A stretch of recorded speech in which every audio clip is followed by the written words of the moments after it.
Michael ने del को found किया था 1984 में अपने ड्रॉम रूम से यूनिवर्सिटी ऑफ टेक्सास ऑस्टिन में। उनका छोटा drawn room project rapidly billion dollar की कंपनी में बदल गया और 1992 तक माइकल जो है वो यंगेस्ट सीईओ बने जिनकी फॉर्च्यून 500 कंपनी थी। और 2004 में जब उन्होंने कंपनी को 20 साल तक चला लिया था, माइकल ने डिसाइड किया कि स्टेप बैक किया जाए और आराम से खेला जाए चीज़ों को।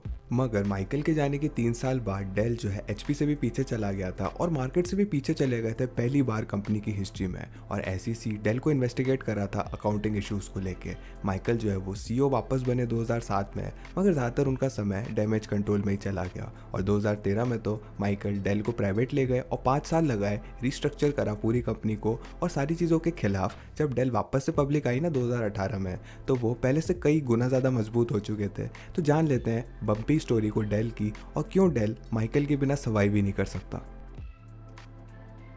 अब इस सवाल का जवाब देने के लिए हमें देखना होगा किस चीज़ ने डेल को सक्सेसफुल बनाया था। जब माइकल ने डेल की शुरुआत करी, जिसका ओरिजिनली नाम पीसीज लिमिटेड था, वो किसी भी तरह से कोई बड़ी मछली नहीं थी या फिर सीन में पहली बार नहीं आए थे। इन रेट्रोस्पेक्ट ये ऐसा लग सकता है कि 1984 सुपर अर्ली था कि आप पर्सनल कंप्यूटर बिजनेसेस में आओ, मगर उस समय ऐसा किसी को नहीं लगता था। आईबीएम और कॉम्पैक्ट जो थे वो इंडस्ट्री स्टैंडर्ड बन चुके थे और कंपनी जैसे कि एप्पल हो गई, उन्होंने पहले अर्ली मूवर एडवांटेज को लेवरेज कर लिया था। तो कस्टमर्स को अट्रैक्ट करने के लिए माइकल को बॉक्स के बाहर का सोचना था और इसी वजह से वो 2 मेजर सेलिंग पॉइंट्स लेके आए।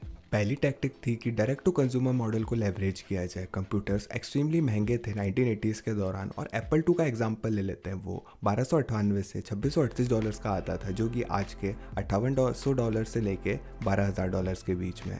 रिटेलर जो है सिचुएशन को और ख़राब कर रहे थे क्योंकि काफ़ी ज़्यादा प्रॉफिट मार्जिन भर रहे थे हर सेल के बीच में। एप्पल 1 का एग्जांपल ले लेते हैं, उसका रिटेल मार्कअप 33% का था। इस चीज़ को देखते हुए माइकल ने डिसाइड किया कि अपने कंप्यूटर्स को कंप्यूटर मैगजीन्स में एडवर्टाइज करेंगे और डायरेक्टली कस्टमर्स को बेचेंगे। शुरुआत के दिनों में सारे पीसी लिमिटेड के ऑर्डर्स बिजनेसेस और गवर्नमेंट्स के द्वारा आते थे।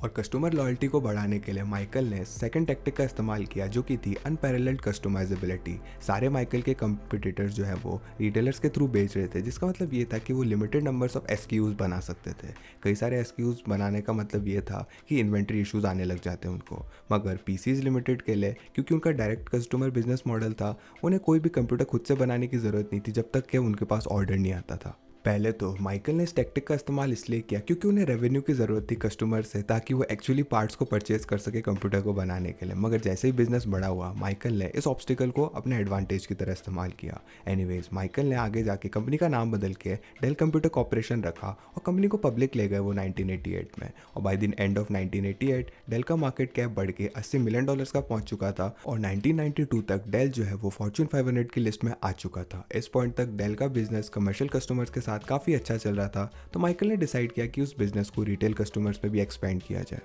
इनिशियली 1993 में माइकल ने मोस्ट ऑब्वियस रूट को चुना, जो था कि बिग बॉक्स रिटेलर्स के थ्रू बेचा जाए। ये एस्टिमेटेड है कि रिटेलर्स पे एक्सपेंड करना डेल के रेवेन्यू को $125 मिलियन तक बढ़ा देता। हावेवर, 1 साल बाद जब वो रिटेल सीन में आए थे, माइकल ने डिसाइड किया कि बिग बॉक्स रिटेलर जो है वो सही तरीका नहीं है, क्योंकि रिटेलर जो है वो डेल के मार्जिन को तो काफ़ी छोटा कर देते थे, मगर रिटेलर्स नहीं थे जिन्होंने डेल को सक्सेसफुल बनाया था। और कई बार कुछ ही समय बाद जैसे वो रिटेल स्पेस को एक्सपेंड किया था उन्होंने, माइकल को स्ट्रगल हो रहा था किस तरह से इफेक्टिवली टारगेट करे रिटेल कस्टमर्स को रिटेलर्स की मदद लिए बिना। इसके बाद 1996 में वो एक जैकपॉट पे आए, जो कि था एक ऑनलाइन स्टोर को लॉन्च करने से। एक बार फिर से अगर पीछे देखा जाए तो ये चीज़ तो ऑब्वियस है कि ये सक्सेसफुल क्यों थी। 1996 में हालांकि क्वेश्चनेबल मूव था, यहाँ पे एक बात है, ज़्यादातर रिटेल पीसी बायर जो थे वो पहली बार कंप्यूटर को खरीद रहे थे। तो किस तरह से यार वो इंटरनेट का इस्तेमाल करके पीसी को ऑर्डर करते अगर उनके पास पहले से ही पीसी नहीं था? तो श्योर वो इंटरनेट कैफे में जा सकते थे, मगर ज़्यादातर रिटेलर कस्टमर्स को ज़्यादा पता नहीं था पीसीज के बारे में, और वो ज़्यादा कंफर्टेबल थे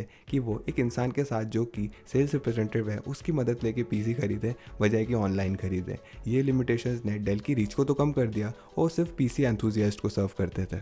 मगर ये चीज़ डिज़ाइन से ही ऐसी थी। फर्स्ट टाइम पीसी बायर जो थे वो फास्टेस्ट ग्रोइंग सेगमेंट तो था मार्केट पर through out the 1990s। However, जो पहला टाइम पीसी बायर्स की जो अपील थी ना, वो रेस टू द बॉटम में थी, क्योंकि कंप्यूटर मैन्युफैक्चरर जो है वो बेटर इकोनॉमीज ऑफ स्केल में आ चुके थे। वो इस कॉम्पिटिशन देते थे चीपेस्ट पीसी दे के, जो कि कट थ्रोट कॉम्पिटिशन लाता था। ये लोग जो है वो ज़्यादा से ज़्यादा रेवेन्यू ले रहे थे पहले से ही, मगर उनके प्रॉफिट मार्जिन जो थे ना वो पहले से काफ़ी ज़्यादा कम हो चुके थे। इसी बीच डेल की एवरेज सेलिंग प्राइस जो थी वो एक्चुअली बढ़ती जा रही थी। हालांकि डेल का डेमोग्राफिक जो था वो पीसी एंथुजियास्ट ही था और वो काफ़ी छोटा था। ये लोग जो है वो ज़्यादा से ज़्यादा पावरफुल पीसीज खरीद रहे थे हर बार, इसकी वजह से डेल के फाइनेंशियल जो है वो बढ़ रहे थे।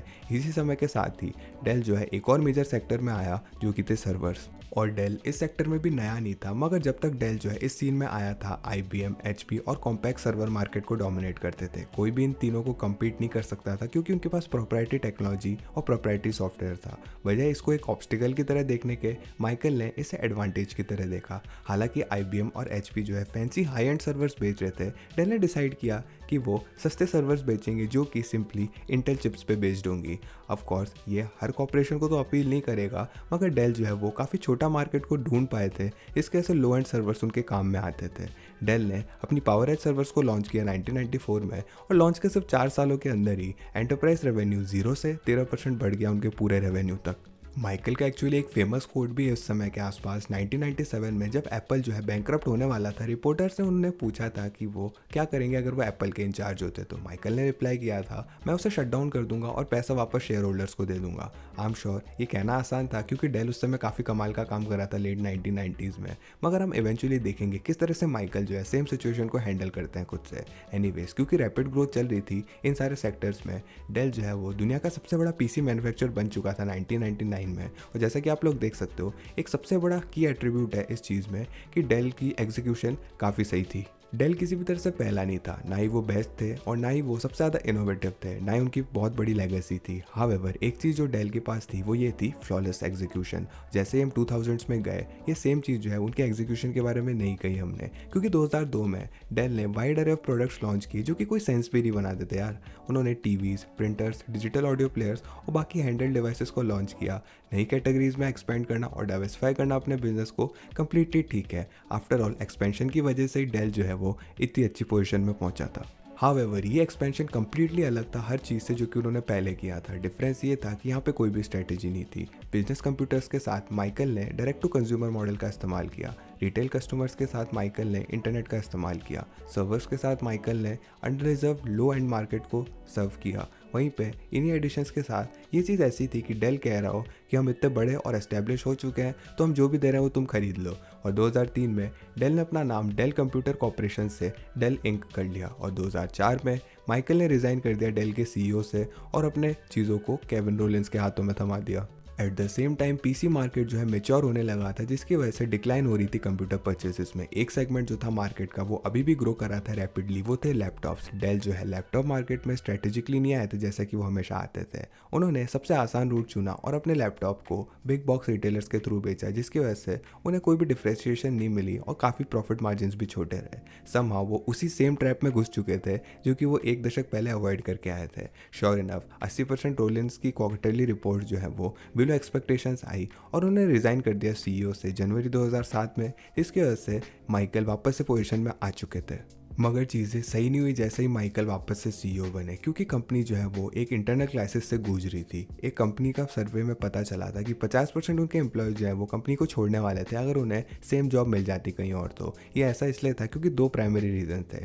डेल जो है वो ज़्यादा ब्यूरोक्रेटिक बन चुका था क्योंकि रोलिंस की लीडरशिप ही ऐसी थी, और कई सारे एम्प्लॉयज़ जो है इस शिफ्ट को हेट करते थे। सेकेंड रीज़न ये था कि कई सौ एम्प्लॉयज़ जो थे वो काफ़ी अमीर हो चुके थे क्योंकि स्टॉक ऑप्शन जो हैं, इसी के साथ .com बबल भी हुआ था। इसकी वजह से डेल ने 2700 मिलियनर्स निकाले थे अपनी कंपनी से, और डजन्स ऑफ ये लोग तो जो है टेंस ऑफ मिलियंस भी कमा चुके थे। और एक फन फैक्ट बताऊं, डेल ने इतने सारे मिलियनर्स बना दिए थे कि लोगों ने उन लोगों को डेलिनियर्स कहना शुरू कर दिया था। प्रॉब्लम इस चीज़ में ये थी कि ये लोग जो है वो डेल में मज़े के लिए काम कर रहे थे इस पॉइंट पे, और उन्हें कोई भी परवाह नहीं थी कंपनी का फ्यूचर कैसा हो या फिर कंपनी उन्हें निकाल दे तो क्या होगा। एज अ रिजल्ट माइकल ने एक नया कैंपेन लॉन्च किया जिसका नाम था डेल 2.0। इस कैंपेन का गोल ये था कि सारे पुराने एम्प्लॉयज़ और मैनेजर्स को निकाल दिया जाए और वापस जड़ों में जाया जाए, जिसकी वजह से डेल कमाल का बना था। हावेवर जैसे ही माइकल ने फोकस किया कंपनी के कल्चर को बदलने के लिए, लेट 2000 से अर्ली 2010 के बीच उन्होंने अनस्टॉपेबल राइज ऑफ टैबलेट्स और स्मार्टफोन को मिस कर दिया, जिसकी वजह से डेल जो है वो काफ़ी ख़राब पोजीशन में आ चुका था 2013 तक।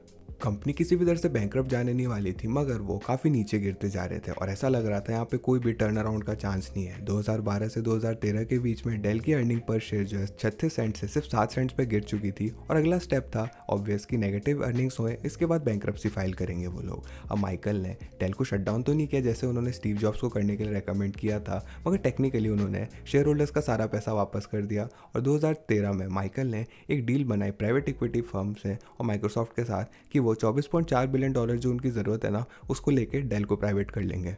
शेयर होल्डर्स इस डील से काफ़ी ज़्यादा खुश थे क्योंकि माइकल जो है वो शेयर्स को 25% के प्रीमियम में खरीद रहे थे और उनके पास कोई भी होप बची नहीं थी वैसे भी डेल के लिए। और जैसा कि एक्सपेक्ट किया था डेल के प्रॉफिट जो है वो कंटिन्यू करते गए गिरने में और डेल जो है 1.2 बिलियन गंवा चुका था 2015 तक। मगर ये सारी चीज़ें अक्टूबर 2015 में बदली जब डेल ने एक डील करी कंपनी के साथ जिसका नाम था EMC। EMC जाइंट था डेटा स्टोरेज, डेटा एनालिटिक्स और क्लाउड कंप्यूटिंग में। डेल ने EMC को $67 बिलियन देके खरीदा जो कि ज़्यादातर कर्जे से फंडेड थी। हालांकि इस डील ने डेल को कर्जे में डाल दिया, मगर एक्विजिशन जो है उसने डेल को ना कि सिर्फ टाइम को मेकअप करने में मदद करी क्लाउड और डेटाबेस मार्केट्स में, मगर वो डोमिनेटिंग प्लेयर भी बन गया एंटरप्राइज मार्केट में। उसके बाद से डेल जो है वो एंटरप्राइज मार्केट में उसने काफ़ी कड़क पकड़ बना ली है और वो बैकबोन बन चुका है डेल की रिकवरी को सपोर्ट करने में पिछले 5 सालों से। तो आखिर डेल माइकल के बिना सर्वाइव क्यों नहीं कर पाएगा? वेल, इस चीज़ का जवाब है कंप्लेसेंसी। हर कोई, चाहे एम्प्लॉयज़, मैनेजर्स, एग्जीक्यूटिव्स या इवन माइकल भी हो, वो कंप्लेसेंट बन चुके थे। हालांकि उन्हें लगा था कि उन्होंने चीज़ों को कर लिया है और वो सेफ़ है, मगर डेल की कहानी जिस तरह से हमें कहती है ऐसी कोई भी चीज़ नहीं है कि चीज़ अच्छी तरह से पूरी हो जाती है। एक जैसे ही आपको लगेगा आपने किसी चीज़ को पूरा कर दिया है तो उसी साइड आप लोग लीड को ख़त्म कर दोगे।